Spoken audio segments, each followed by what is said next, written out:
to Minute Mirror Diplomacy. This is Zain Khan. Today we have with us on our show a leading journalist in Bangladesh, the Executive Director of the esteemed think tank CGS Bangladesh, Mr. Zillur Rahman, who brings a wealth of experience and insight to our conversation. Today, the topic of our show revolves around the pivotal role of journalism in shaping public opinion and governance, a topic of utmost relevance in today's dynamic socio-political landscape. Without further ado, welcome to our show, Mr. Zillur Rahman. This is Zain Khan. It's such a pleasure having you. Thank you, Jen. Thank you for having me. Mr. Zillur Rahman, I'd like to get to the first question. How would you define the role of journalism in shaping public opinion, particularly in the context of Bangladesh? Well, Jen, the most important thing to understand about Bangladesh media is the fact that most of it is directly or indirectly owned by people affiliated with the ruling party, with the current regime. In the last election, in January 2024 election, at least 17 national level media outlet owners ran as candidate for the ruling party. These candidates own several of the most popular TV news channels, newspapers, and social media news platforms. Furthermore, I believe that there are hundreds of smaller local level and regional media outlet owners who are also directly affiliated with the ruling party. So even though we cannot say that the state owns the media in Bangladesh, we can say that there is a lot of conflict of interest and clear bias in the kind of reporting that goes on in Bangladesh. There are also laws such as the Cyber Security Act, which make any perceived defamation of party leaders and officials in the media a criminal offense. Laws such as that have resulted in a chilling effect in the media, which actively partakes in self-censorship to survive and not gets its reporters arrested. The realm of TV media in Bangladesh is entirely biased towards the government. The only relatively unbiased news can be found in a handful of newspapers which have enough recognition and backing from the international community to conduct actual investigative journalism and highlight issues such as widespread corruption, human rights violations, labor rights violations, and the struggle of the common people due to the current economic situation. You've made a very valid point, and we might have young journalists listening to us, aspiring journalists listening to us, and I've always thought about this question because it's an evolving topic. In what ways do you believe that the digital age has transformed the landscape of journalism and its influence on public discourse? Thank you. Thank you. It's a very important question. And the rise of new media has opened up a whole new dimension for communication and sharing news across the world. Latest updates now travel faster through social media, while traditional journalism struggle to keep up. We can now get information about almost every ongoing event worldwide at any point in time, and all at once on Facebook or X, while independent content creators on YouTube conducted their own investigation into topics that mainstream media are unable or unwilling to cover or publish. All of that has resulted in people becoming far more reliant on social media in order to get their daily news, especially among younger people, especially very much in Bangladesh. The public discourse in social media is also live and interactive, allowing everyone to chime in with their own opinions. However, this ease of use has resulted in a barrage of information being pumped out daily, which is a very difficult to fact check properly. As a result, we see rampant misinformation and disinformation, rumor, propaganda on social media, where people twist facts to suit their own narratives and publish them as breaking news. Social media in the digital age has allowed people to connect beyond the borders in ways that we could not imagine before. But it has also allowed people to get more divided and clustered in their opinions, and they get trapped in their own selective media information bubbles, where most people just seek out information to validate their own beliefs instead of seeking out the truth. Interesting point. Could you share some examples from your own career where journalism has played a significant role in influencing public opinion and governance? Thank you, Zain. As you know, that I'm hosting a television talk show in Bangladesh for the last 21 years. It's a daily show on current affairs, and people called it as a mini parliament because our parliament is not functioning for many years. And from recent experience, I have been very vocal against the Cyber Security Act of Bangladesh, which was previously called the Digital Security Act, DSA. As you might know, this act considered to be one of the most draconian anti-freedom of speech acts in the world. Many journalists, activists, diplomats from across the globe, and other rights organizations were also actively vocal in expressing their displeasure with the enactment of such a law. My organization, Center for Governance Studies, CGS, has also been tracking all the cases under the Digital Security Act since 2020. Unfortunately, this law is still active in Bangladesh, but due to the onslaught of bad press coverage it has received so far, the government was at least forced to tone down a few of the clauses of the act and rename it from the Digital Security Act to Cyber Security Act. The capacity of the law to silence dissent and censor the media is more or less untouched. But at least there is a lot of proof now that united attempt to change the policy may yet result in some positive outcome if we are persistent enough, I think. Mr. Zillur Rahman, you're a senior journalist, and I'd like to ask you this academic question. How can journalists balance between providing unbiased reporting and shaping public opinion? Well, I believe that there is no such thing as unbiased reporting. All humans are biased. All journalists are biased. All news organizations are biased. You may not agree with me, Jane. People must be made aware that everyone is biased and working towards a particular agenda. Media outlets and journalists should, first and foremost, be very open about their own biases and any potential conflict of interest. This includes who owns the media outlets. We did a study in Bangladesh who owns media, and the reporter or journalist relationship with the subject being covered, etc. Everyone knows what Fox News bias is, what BBC, British Broadcasting Corporation, is bias is, and what Al Jazeera's bias is. Just to give a few examples, readers can then frame the information in relation to the bias of the organization or reporter that way.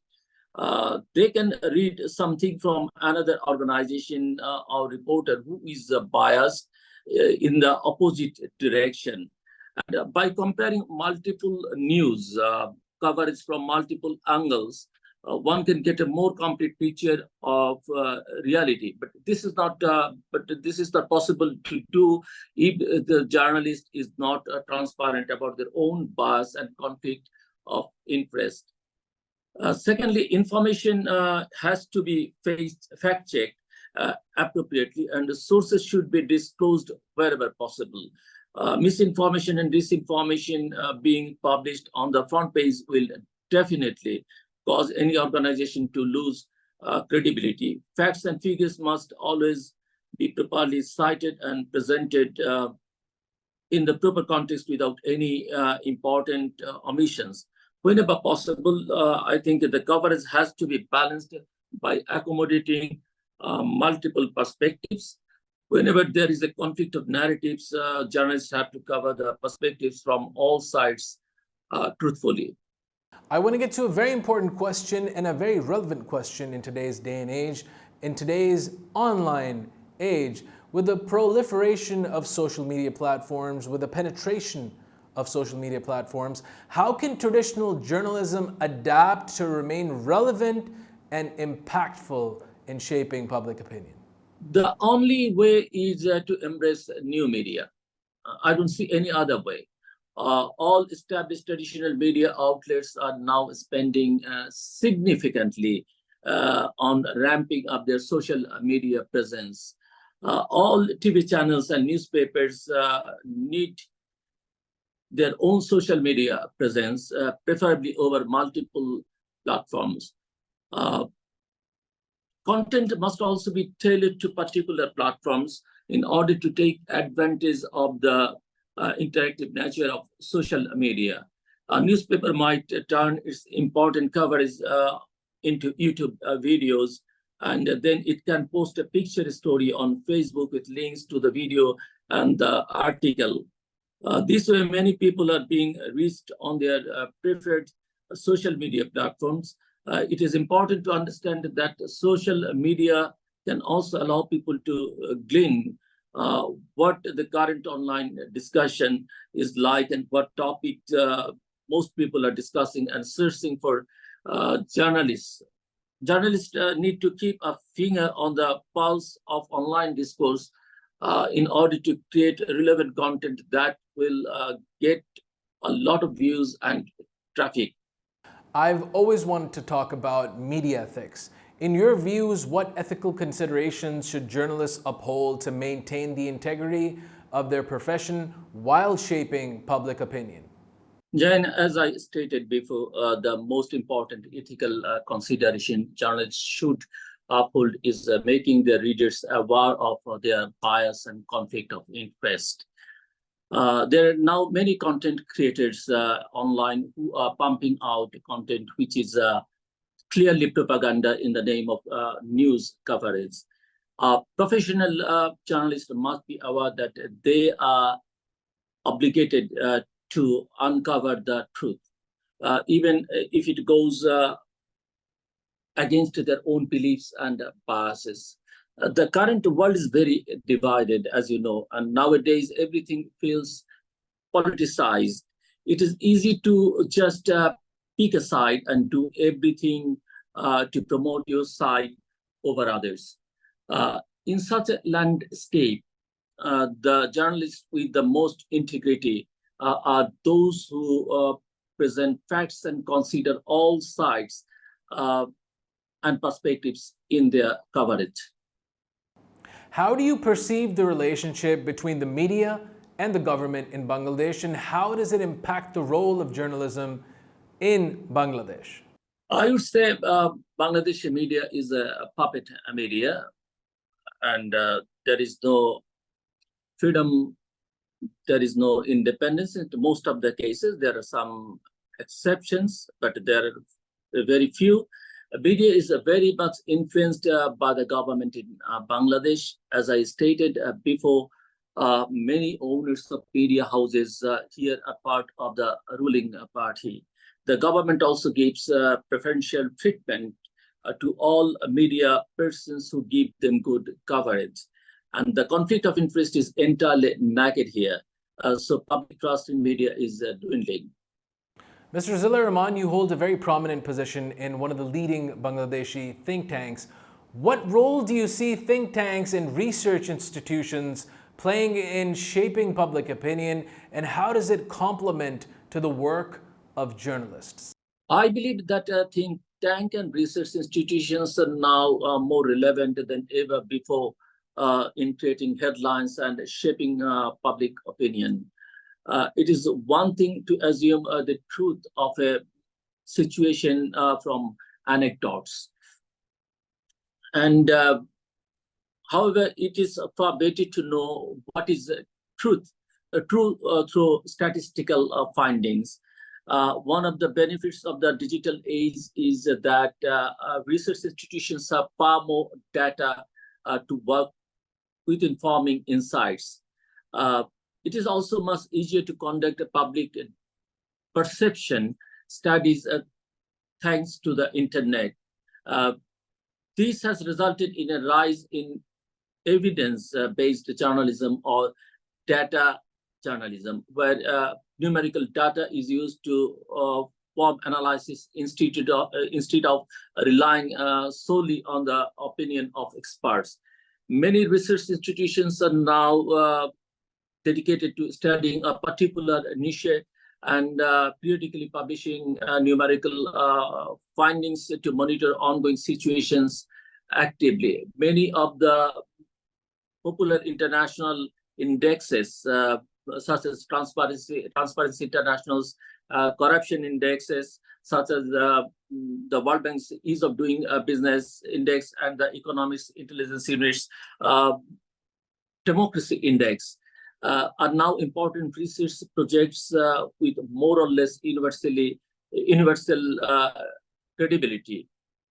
And the findings essentially set the narrative in their respective topic. The data generated from these projects allow journalists to build on the findings and look for more nuanced issues, which explains the analytical trajectories. Jane. I want to ask a personal question, a technical question pertaining to Bangladesh. Do you believe that there are certain challenges unique to Bangladesh that journalists encounter when trying to shape public opinion? The Press Freedom Index by Reporters Without Borders presents a pretty accurate picture of Bangladesh's dismal state of media freedom. The ruling party and its supporters often carry out massive smear campaigns and other kinds of judicial harassment on any journalists who are critical of the government. Laws such as the Cyber Security Act, as I said before, almost exclusively intimidate reports and regular people into self-censorship. So as I said before, most of the leading media outlets are owned by the handful of big businessmen, businessmen, all of whom have ties to the ruling party and regime. All these factors have contributed to creating a climate of fear and censorship in Bangladesh. So Bangladesh is under a climate of fear under draconian law like Digital Security Act, Cyber Security Act, enforced disappearances, extrajudicial killing. Let's get to the last question. Looking ahead, what do you envision as the future trajectory of journalism's role in shaping public opinion and governance in Bangladesh? As long as draconian law like Cyber Security Act exists, Bangladesh future seems quite big. Pro-ruling party media campaigns will always get far more advantages and rewards than anything critical or substantive.